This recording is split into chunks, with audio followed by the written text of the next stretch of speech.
तो उसके ऊपर सरसों का तेल लगा के तो धूप में बिठा देते हैं। अच्छा, ये आपने बड़ा अच्छा क्वेश्चन किया है।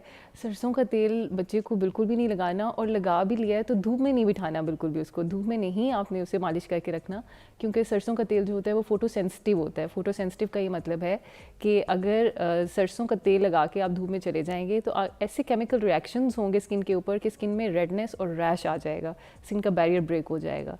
तो सरसों का तेल बिल्कुल भी स्किन के लिए नहीं है। इसमें हम मल्टीपल टाइम्स बात कर चुके हैं कि कोकोनट ऑयल या नारियल का तेल जो है वो जल्द के लिए सबसे अच्छा है। तो जल्द पे सिर्फ नारियल का तेल लगेगा या ऑलिव ऑयल। इसके अलावा कोई ऑयल आप जो ऑर्गेनिक ऑयल्स में से आलमंड ऑयल अच्छा है, लेकिन वो बच्चों के लिए नहीं है। आलमंड ऑयल बड़ों के लिए है, क्योंकि उसमें एंटी एजिंग प्रॉपर्टीज ये होती बिल्कुल हैं। पैदा हुए बच्चों को जो लगा देते हैं आमंड वगैरह के ऑयल, ये चीज़ें नहीं नहीं। ज़रूरत। बच्चों को सिर्फ नारियल का तेल लगाएं।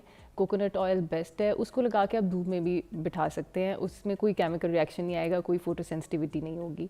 ज़्यादातर माओ के साथ क्या होता है कि पैम्पर पहना के रखती हैं बच्चों को, गीला होता है, ठीक है, टाइम पे चेंज नहीं करती।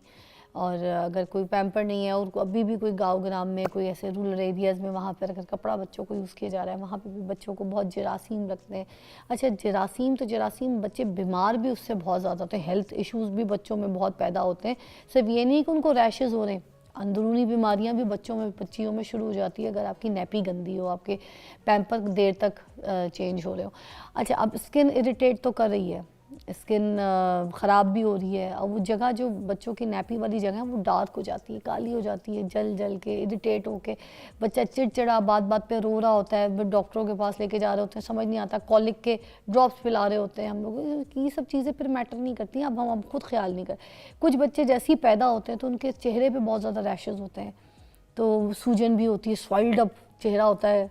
तो हम बड़ा उसको देख रहे होते हैं, हम कहते हैं इतना सूजा, इतना मोटा बच्चा। वो मोटा नहीं होता, वो सूजा होता है उसको जब दुनिया में आता है। कुछ बच्चों के कोई ऐसे बर्थ मार्क्स होते हैं, कुछ ऐसे रैशेज़ होते हैं स्किन, गाल, आँख के पास, किसी के आँख के ऊपर, छोटे छोटे बच्चों को कुछ वाइट थोड़े थोड़े चिकत्ते भी होते हैं।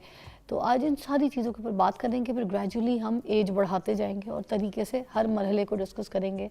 हमारे पास मौजूद हैं डॉक्टर कंसा आफ्ताब, डर्मेटोलॉजिस्ट, किसी तारुफ की मोहताज नहीं है। आज हमने ख़ास तौर पे बच्चों की स्किन केयर के लिए यहाँ पे उनको मदद किया। अस्सलाम वालेकुम। वालेकुम अस्सलाम फ़िज़ा, कैसी हैं आप? अल्लाह का शुक्र, you looking so pretty, plump जोड़ा। Thank you so plump much. One of my favourite colour. आपको भी बहुत सूट करता है, मैंने अक्सर देखा है पहने में, I'm आपको gonna बहुत wear सूट it कर रहा now. होता The है। way you're looking pretty. I hope मैं भी फिर वैसी ही लगूं। प्लम्प बहुत सूट Plum, कर रहा है आप पर, जी, माशाल्लाह thank you so माशाल्लाह। much, thank हम you। बच्चों की स्किन के ऊपर बात करेंगे। ये जो बच्चे जैसे पैदा होते हैं, पहले उनके चेहरे पे रैशेस हो जाते हैं, कुछ लोगों के इरिटेशन, लाल चिकत्ते से, आँख के ऊपर, गाल में, थोड़ी पे, या जिस्म के भी किसी हिस्से में ऐसा लाल सा पैच, इरिटेट सा, एक जलन वाली जगह होती है जैसे, जहाँ पे उनको लग भी रही हो, जैसे छिली हुई। तो उसके बारे में क्या कहेंगी, कैसे उसको ट्रीट कर सकते हैं? अच्छा, इसमें फ़िज़ा, इसमें ना एज बहुत ज़रूरी है। कुछ बच्चे जैसे न्यू बॉर्न हैं, अभी जस्ट पैदा ही हुए हैं, तो उनमें कुछ रैशेस ऐसे आते हैं जो कि मतलब डिलीवरी के बाद बच्चा एक नई दुनिया में आता है, नए एनवायरनमेंट के साथ एक्सपोजर होता है, तो वो कुछ रैशेस आते हैं जो बड़े टेम्प्रेरी होते हैं। लाइक उसमें छोटे छोटे दाने भी बन सकते हैं, रेडनेस भी आ सकती है फेस पे, बॉडी पे, कहीं पे भी, ठीक है। उन रैशेस को हमने कुछ नहीं करना, उनको बस हमने टाइम देना है। वो बच्चे की स्किन खुद ही अडेप्ट करती है लोग वक्त तो के उसके साथ ऊपर साथ। सरसों का तेल लगा के तो धूप में बिठा देते हैं। अच्छा, ये आपने बड़ा अच्छा क्वेश्चन किया है।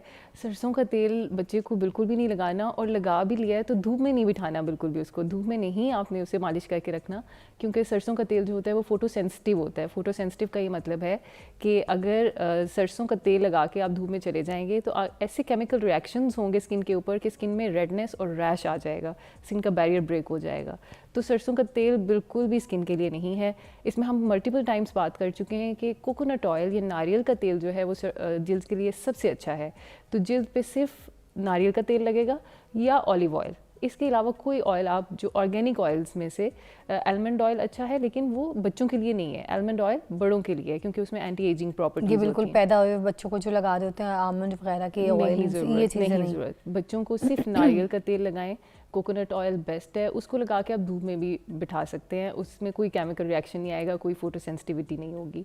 तो हम ये बात कर रहे थे कि रेडनेस जो आती है बच्चों की पैदाइश के बाद, उसको आपने कुछ नहीं करना। जस्ट सिंपल मॉइस्चराइज़र लगाएं, नारियल का तेल लगाएं, या कुछ भी मॉइस्चराइज़र जो भी अवेलेबल है, पेट्रोलियम जेली अवेलेबल है वो लगाएं। वो 1 महीने के अंदर अंदर ठीक हो जाते हैं। लेकिन अब जो हम इरिटेटेड स्किन की बात कर रहे हैं, जो रैश आता है, रेडनेस हो जाती है, ये आप जो गाल भी बहुत ज्यादा रेड जी, हुए हुए होते हैं, ये आप बिल्कुल उसी को भी उसकी बात हाँ। कर रहे हैं। ये तकरीबन स्टार्ट होते हैं 3 से 4 महीने में। अच्छा। जब बच्चा 3 या 4 महीने का होता है तो उस वक्त गालों पे एक रेडनेस आना शुरू होती है और थोड़ी सी स्किन क्रैक होना शुरू हो हाँ। जाती है, हल्की सी लाइंस और स्केलिंग आना शुरू हो जाती है, पीलिंग सी चीजें, पीलिंग हाँ। होना शुरू हो जाती है, छोटे छोटे दाने भी बिल्कुल, बन जाते हैं उसके दाने बाद। भी बन सकते हैं। और यहाँ से होते हुए आप देखेंगे कि बच्चों की बाजू की आउटर साइड और फिर जब वो क्रॉल करना शुरू करते हैं तो घुटनों के ऊपर खास तौर हाँ, पे, हाँ। और ये थाइस के ऊपर और टांगों के ऊपर वाले हिस्से में इसी तरह की रेडनेस होती है, इचिंग होती है और स्केलिंग सी बन जाती है। इसको हम कहते हैं एटॉपिक डर्माटाइटिस। एटॉपिक डर्माटाइटिस जो है वो एक एक्जिमा की किस्म है, जिसमें क्या होता है कि स्किन का बैरियर आपका ब्रेक है। आपने इसमें सिंपल मॉइस्चराइज़र से ही बच्चे का बैरियर कंट्रोल करने की कोशिश करनी है, अगेन नारियल का तेल या पेट्रोलियम जेली। इसके अलावा आप कुछ मेडिकेटेड सोप्स या मेडिकेटेड चीज़ें यूज़ नहीं करेंगे, उससे बैरियर और ब्रेक हो जाता है। हमने सिर्फ एक आर्टिफिशियल स्किन ऊपर बना के रखनी है ताकि जो एक्सटर्नल एनवायरनमेंट की गर्दो गुबार है या जरासीम है वो बच्चे की स्किन को अटैक ना करें और उसको और इरिटेट ना कर दें।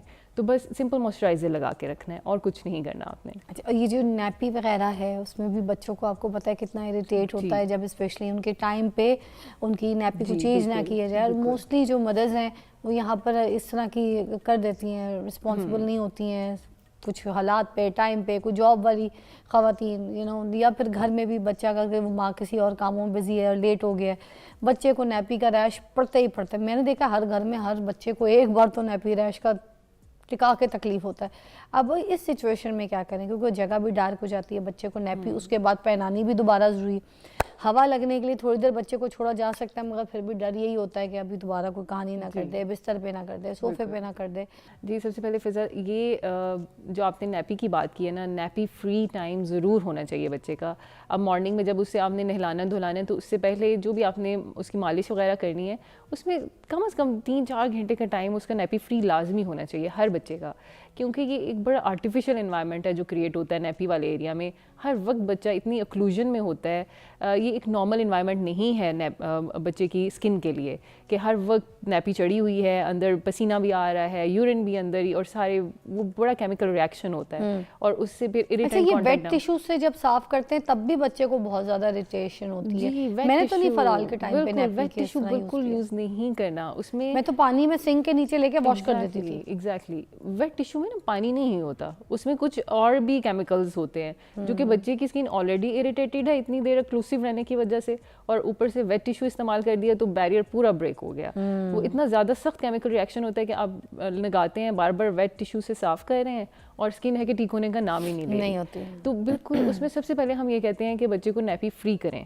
ठीक है, अगर तो बहुत इरिटेटेड स्किन होगी है, रेडनेस होगी, आपको खुद पता चल जाता है कि नैपी वाले एरिया में जस्ट वो रेडनेस आ रही होती है, नैपी फ्री करें बच्चे को 4 to 6 बड़ा चीखें मारता है, बिलबिल आता है। बहुत तो बिल्कुल सबसे पहले नैपी फ्री करें। आपने nappy free wash plain water से वॉश करें, सोप लगाने की बिल्कुल भी जरूरत नहीं। वो बैक्टीरियल ये जो हैंड वॉश वगैरह लिक्विड ये can not use it, okay, क्योंकि वो बैक्टीरियल इन्फेक्शन नहीं है, वो इरिटेटेड स्किन है, वो इरिटेंट कांटेक्ट डर्माटाइटिस है, उस पे नहीं लगाना, किसी किस्म का सोप नहीं, कोई प्लेन वाटर, ओके ठीक है, प्लेन वाटर से उसे साफ करें। और उसके बाद जैसे अभी हमने बात की कि स्किन का बैरियर ब्रेक हो गया है, तो स्किन की बैरियर को कंप्लीट करना है आपने, चाहे आप उसमें कोकोनट ऑयल यूज़ करें, चाहे पेट्रोलियम जेली यूज़ करें, चाहे सूडोक्रेम यूज़ करें। जैसे हमने बात की सूडोक्रेम में जिंक होता है और जिंक जो है वो बड़ा अच्छा बैरियर क्रिएट करता है आपके नैपी रैश वाले एरिया में। तो ऐसी कोई भी प्रोडक्ट जिसमें जिंक हो, जिंक इस्तेमाल करना है आपने। उसमें बेपेंथिन क्रीम, डिफरेंट नामों से ये चीज़ें आती हैं, ये मेडिकेटेड क्रीम्स होती है, ये हील करेगा, ये हील करेगा, बहुत जल्दी से हील होगा। लेकिन आपने फिर भी बच्चे को नैपी फ्री टाइम देना है,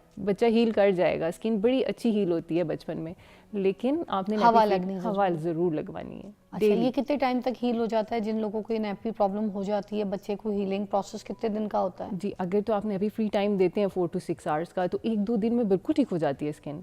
लेकिन अगर आप क्रीम्स लगा के और फिर नैपी चढ़ा देते हैं तो फिर वही एनवायरनमेंट क्रिएट होता है, केमिकल रिएक्शंस होते हैं, इरिटेशन होती है, तो फिर लंबा चलता है और बड़ा ख़राब केसेस भी हमने देखे हैं। लेटर ऑन उसमें बैक्टीरिया इन्फेक्शंस आ जाते हैं और फिर हमें एंटीबायोटिक्स और पता नहीं क्या क्या ऐड करना पड़ता पड़ता है और स्किन पे एक दाग जो है वो हमेशा के लिए रह जाते हैं। तो इस बात का खास ख्याल रखें, बच्चे को टाइम पे नैपी चेंज टाइम करानी पे चाहिए। 4 आवर्स से ज़्यादा बिल्कुल भी नैपी नहीं रखनी चाहिए। 4 आवर्स भी मैं कहती हूँ, अगर सॉइल होगी वो तो फ़ौरन से चेंज होगी, लेकिन अगर ड्राई भी है नैपी तो 4 आवर्स में चेंज करें लाजमी उसे। थोड़ी सी बिल्कुल हवा हवा दिलाएं लगवाएं, जरूर। हवा ओके। लगवाएं।